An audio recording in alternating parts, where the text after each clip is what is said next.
This is Wake Up New Bedford, and I'm here with Mason Terra. Mason, thank you so much for being here. Of course, it's a pleasure. Glad to be here. So, for everyone who doesn't know him, he's an artist, and in episode 2, we're going to talk more about the exhibit he just did, where he was in this box for 24 hours, and super excited to talk about that. But episode 1, we're going to get a little bit of his background and who he is and how he got to that point. So, for those who know you, but especially for those who don't, help paint a picture of who you are, and you can start with, where are you from? I am from Fall River, Massachusetts. I was born there. My family moved to Westport when I was about 3 years old, and so I was pretty much born and raised in Westport. Went to school there, high school, everything stayed in Westport. And then for college, I went to Bridgewater State University. Started off as an archaeology major, like anthropology and stuff like that. Sure.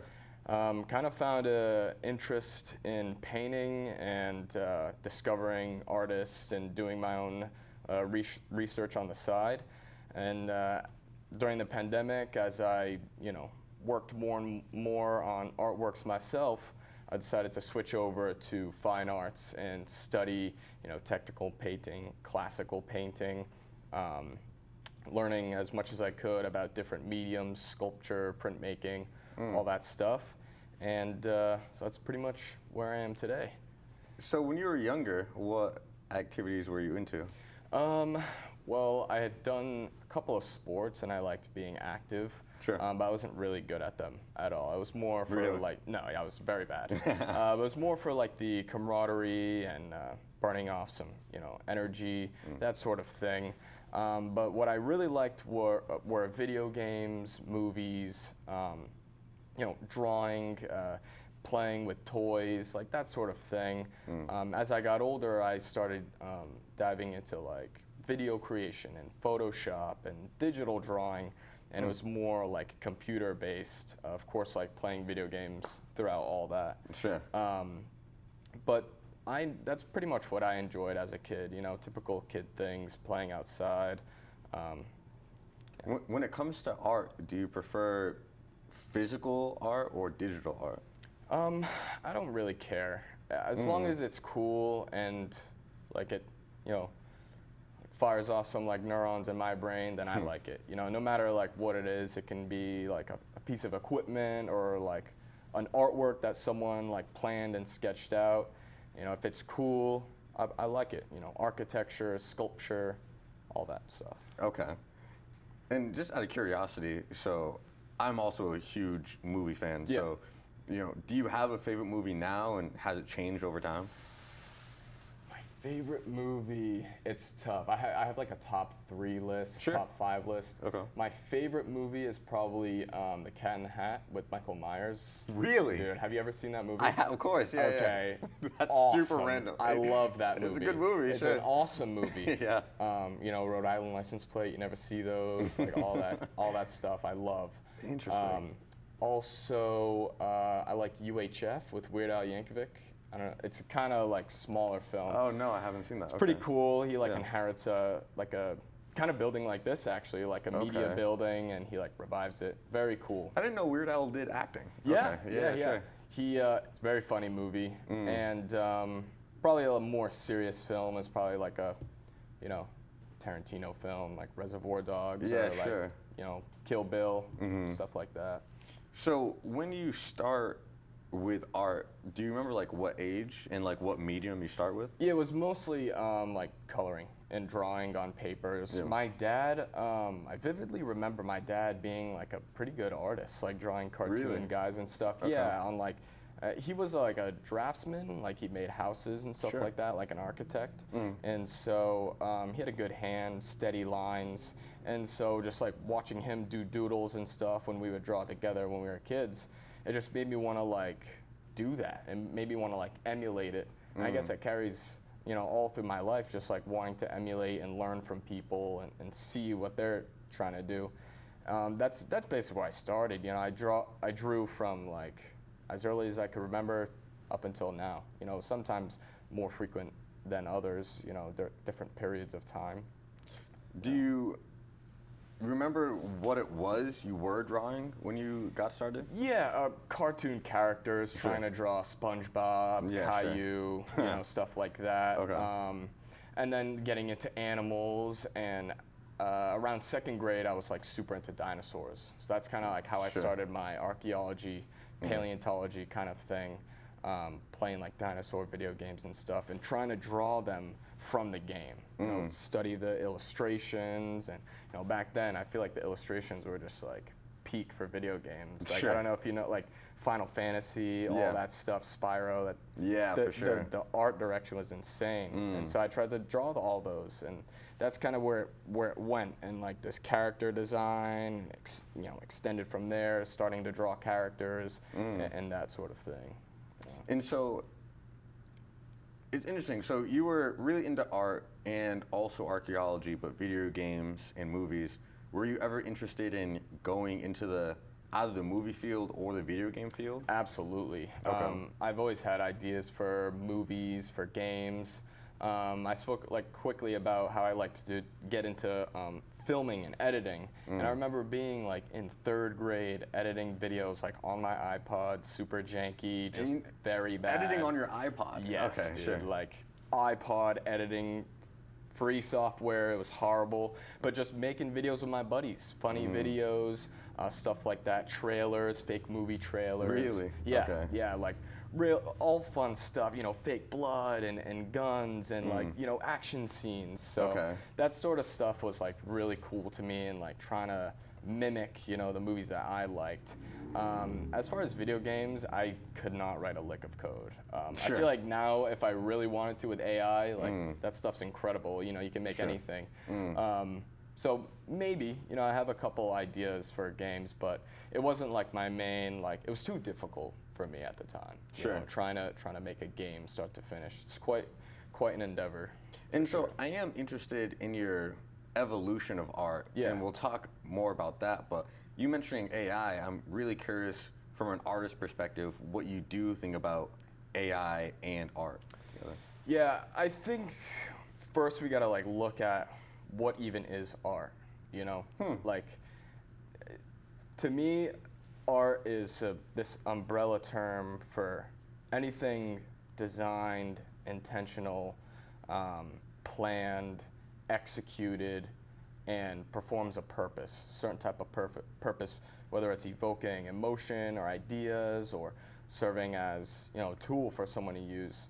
There's always like a design aspect around it. Okay. And so for me, AI is in a bit of a gray area, but at the end of the day, what an AI creates as far as like an image or video is out there. There's no like, you can look away from it, but it's there. And you have a reaction to it because it's visual stimulus, whether it's like an AI image of, like the things I had in the show, old man and like animal hybrids. Okay. That stuff exists and it's created, and you can look at it. And that is that. That's where it ends, because that's where it ends with other types of mediums. You see a painting, it was made by someone, you look at it, and it's there. The AI didn't make it on its own. Of course, it was prompted and used things from other sources, but Yeah. so do I. So do other artists. They read books and research other artists and trying to emulate what they like. I mean, look at like what modern people, Ed Sheeran's doing Pollocks, just straight up Really? Pollock copies and Okay. selling them for millions of dollars. Ed Sheeran? Ed Sheeran, I swear to God, look it up. Look it Okay. up. Yeah, sure. Like, swear to God, it looks just like a Jackson Pollock. Selling them for millions. Same way, house enamel paint, spreading it, doing loops. So, if we can consider that art, like, just because it's made from a robot, or, what if it's made from a dog? You've seen elephants paint. Is that art? I would argue that, it has to be human, whatever. It exists. It's there. Let's talk about it. Let's learn something from it, I think. And so you're not scared of it, like either encroaching or replacing artists' jobs? I'm not scared. Okay. But do I think it's going to happen? Yes. Okay. But I think this has been happening for centuries. You don't get chairs from custom chair makers anymore. You just go to IKEA or you go to Target. Robots have replaced that craft. It's just now robots are replacing artworks, but because artworks are a little bit more personal and from the soul and more, I guess we'll use the word sacred, Sure. right? Yeah. It's more sensitive and people have a much stronger reaction. But to me, it's just the same. You know, I think the people that make shoes, that make furniture, you know, that hand carved everything, they got replaced by, no one's talking about them getting replaced, you know? They just like, oh, I'm gonna go to IKEA and build it myself or whatever, and it's gonna break on me in 2 years. All the antique stuff lasts, and it's good stuff. So what does that say about paintings and artwork for the future? You know, people are gonna be searching for human-made pieces because all the new stuff is garbage. And that's kind of what I think. Do I think there's some good AI images and video? Yes. I think there's good convincing stuff, there's funny stuff, but it's not there yet. And I think to get that last 1% of it being super accurate and good and like not uncanny and unnoticeable, it's going to take a lot of time. But right now, it's pretty bad. The video is pretty bad. You know, you got to spend a lot of time prompting it and training it and doing this, and you know, so it seems like the closer we get to like a perfect AI video, it's going to take longer for you to prompt it and train it and do all that stuff to get the result you want. You know, so do I think it's going to take graphic designers' jobs? Probably not. I think humans are the best at it because the AI is the one training on human stuff. You know, like the trainee sure will be better than the master one day, but the master is still, you know, the great. Yeah. You know. Yeah, I know what you mean.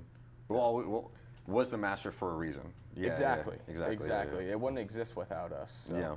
you know, until it reaches that singularity point where it no longer needs us, then we're in trouble. Sure. Yeah. And so, did you ever imagine, like, when you first started to, when you were doing art and then you start to do more digital art, did you either hope or imagine we would get here one day or, like, pretty soon, honestly? Maybe a part of me wanted to, you know, imagine up anything you could. You know, any design, any image, any stock image for a video or design.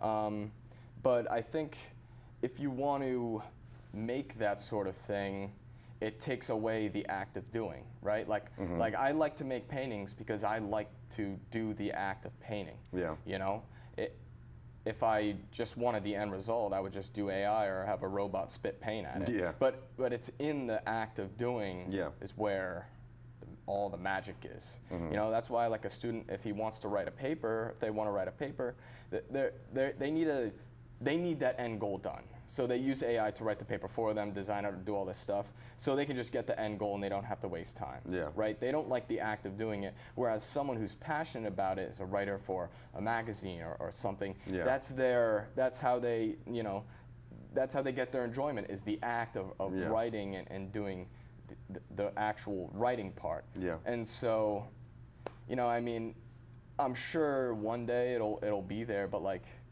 you know, what's the point? You know, we're just gonna like automate another thing and you're gonna have to tweak a bunch of stuff. Just do it yourself. It'll be better and you'll enjoy, you'll feel more fulfilled. And that's kind of like what it's all about, is get that fulfillment and doing it yourself and having your own struggles and ups and downs through the course of making a project. That's like the beauty of it. So talk to me a little bit about the evolution. So you start with drawing and coloring, but then where do you go from there? Well, I kind of paused for a bit, and it was mainly just doodles on the sides of tests and homeworks and stuff. Okay. But truly, like right before the pandemic, before it even happened, is kind of where I started delving into like these artists that I had never learned before. You know, I hadn't learned them in high school, and I hadn't learned them up to now, and so maybe it was kind of beneficial that I hadn't learned them, because I had that kind of like rush of like finding them on my own, researching them on my own. It was kind of felt a bit more rewarding. Sure. But it was that period, like the end of high school, where I learned about them, and I was like, you know, I want to give this a try. Like, you know, I've drawn for so long now, and I want to make something a bit bigger. Let's just see. And the pandemic was just a catalyst for that, bought me all this time that I had.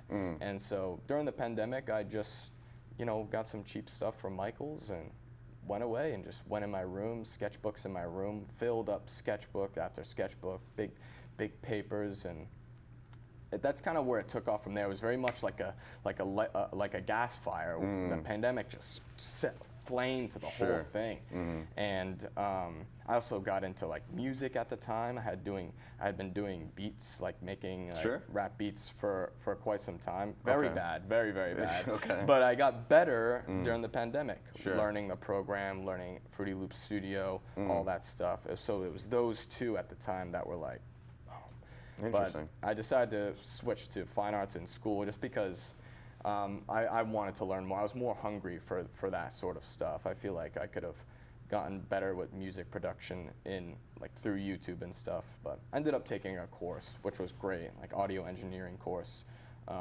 At Bridgewater? Yeah, at Bridgewater, yep. What year did you start going to Bridgewater? I believe it was like 2020 is when I graduated, so it must be when I started that fall. Oh, sure. 2020, yeah, and I graduated 2024.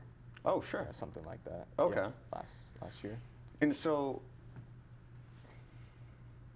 I'm interested because you brought up purpose. Yeah. Earlier, and so what would actually before I even say that, okay? So when it comes to inspiration with your art, where would you say that comes from? Like, what inspires you to make the art that you do, your style? I think it just comes from like my love for art. Like, I don't know, I haven't heard a movie director say they don't love movies, I think it's in this love for the craft that just like makes me want to do it.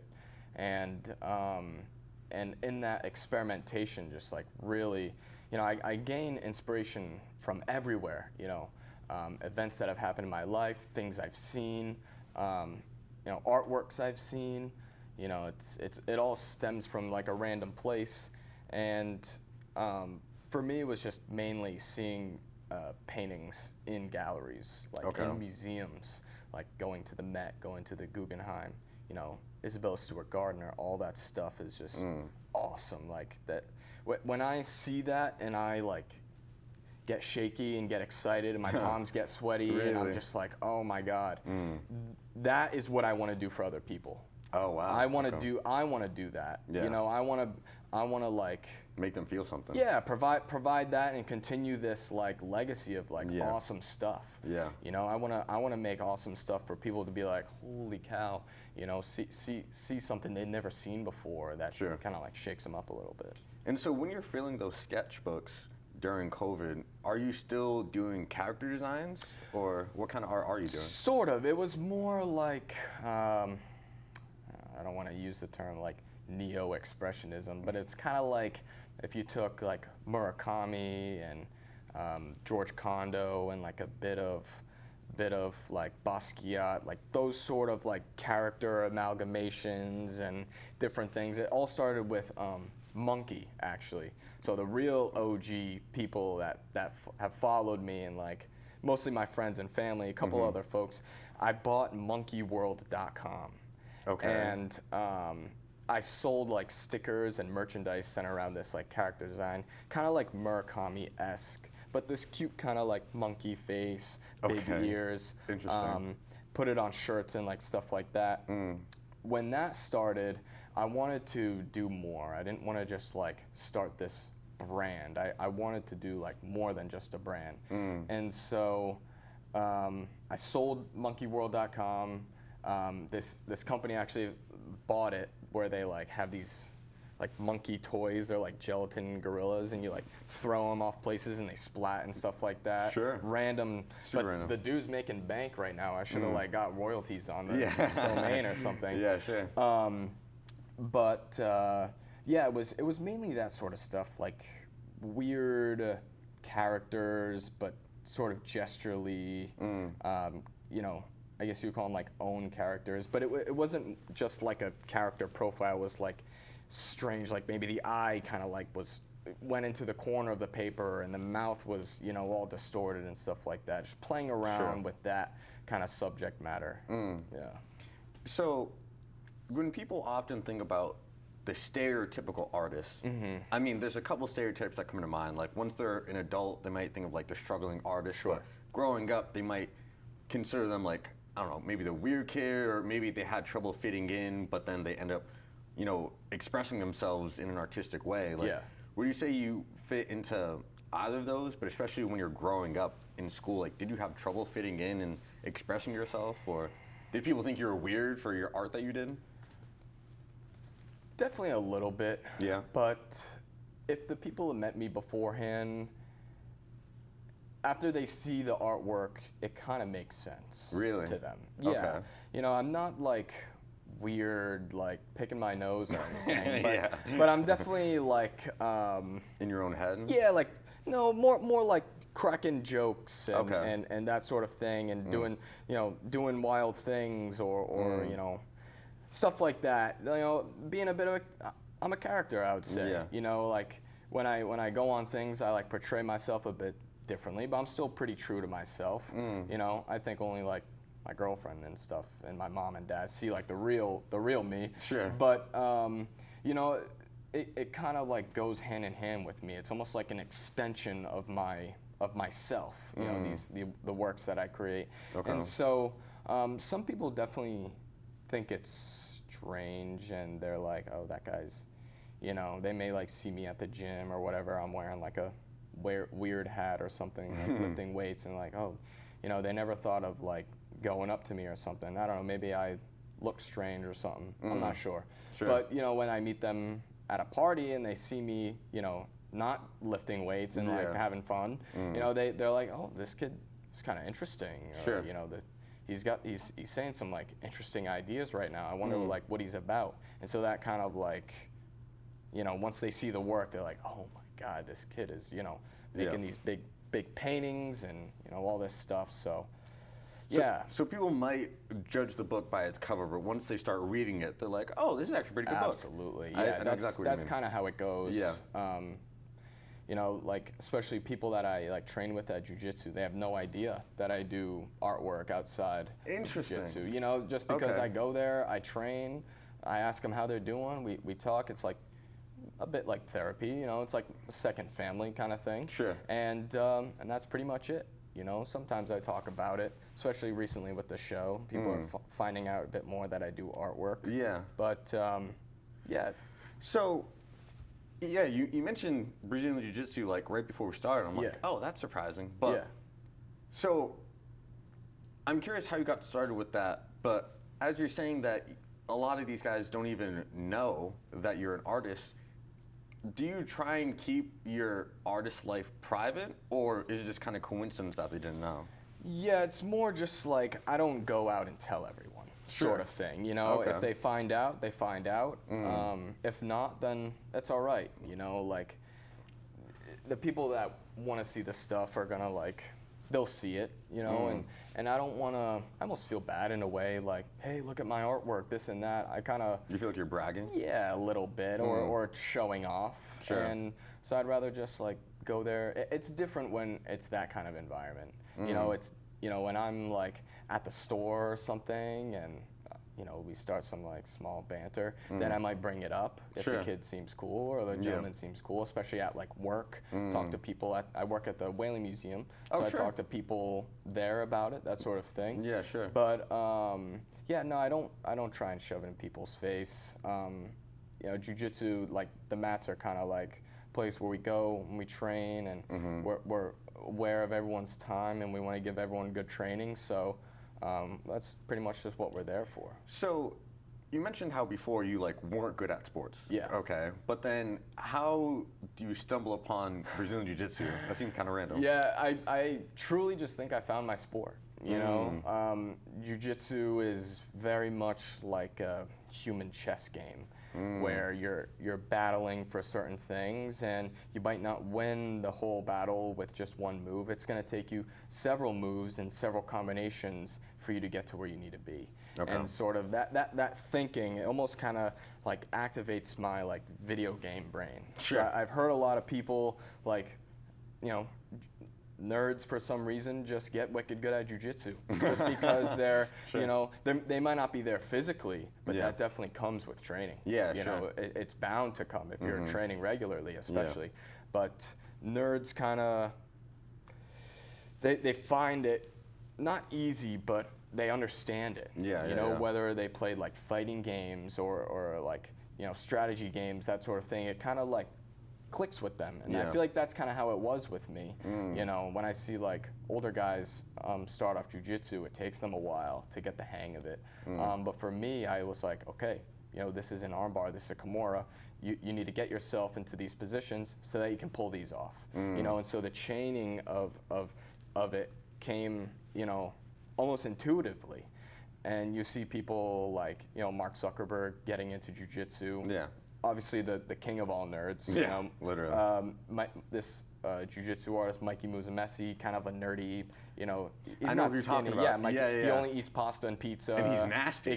He's Yeah. one of the best. Yeah, exactly, And yeah. so it's just kind of strange how that works. And how I got into it was mainly my father. He had trained for a year before me at Danny Savory Brazilian Jiu-Jitsu. And he kind of told me about it, this and that. Oh, it'll be great for you, this and that. You'll learn self-defense. No one's going to touch you at school. And so, not that I had like any bullies or anything, Sure. but it was one day that I was going from class to class, and the hallways were like super packed, super duper packed. And I was, you know, what's going on down there? I couldn't really see. All of a sudden, this like kind of like opens up like a mosh pit Yeah. almost. And I see a kid just get knocked in the face, Oh. man, and it was rough. It Sure. was very hard to watch. And I was probably like a freshman in high school, Sure. sophomore in high school, must have been. And I was just like, oh my God. He Yeah. fell right in front of me, hit his head on the metal door frame. I Oh, was like, wow. yeah, it was bad. It Yeah. was bad. Westport High School, dude. Yeah, it's I was crazy. like, what's happening here? Yeah. And so I was just really, you know, my adrenaline was going. I was like so anxious. You would think I was the one that was in the fight, you know what I mean? But I went home that day, and I said, Dad, you got to sign me up. I'm going. Wow. Like, there's no way I'm going to live my life being this defenseless, this weak, this, you know, I weighed less than 100 pounds, like Sure. a little kid, you know what Yeah. I'm saying? And it definitely scared me straight. And then I just started training, and I literally have not stopped since, except for going on trips and Sure. stuff. Even on trips, I train. You know, going to the Azores, I train in the Azores. Okay. So, yeah, it's definitely like a part of my life. It's like my church. You know, I have to go. If I don't go, I get a little antsy or a Yeah. little, you know, something. So I got to go and train and get it done. And so, quality place to leave off for part one. For part two, like I said, we're going to talk about your exhibit. Sweet. Super excited to talk about that Sweet. because that was just wild to think about, Yeah. especially happening locally. And then we can talk about where you plan to take your art career. I Sure. think that'd be super cool. Sure. So everyone, this has been Mason Terra. Watch us in part two where we talk more about his recent exhibit and about his future and just learn a little bit more about him. Thanks so much for watching. Catch us in part two. Peace.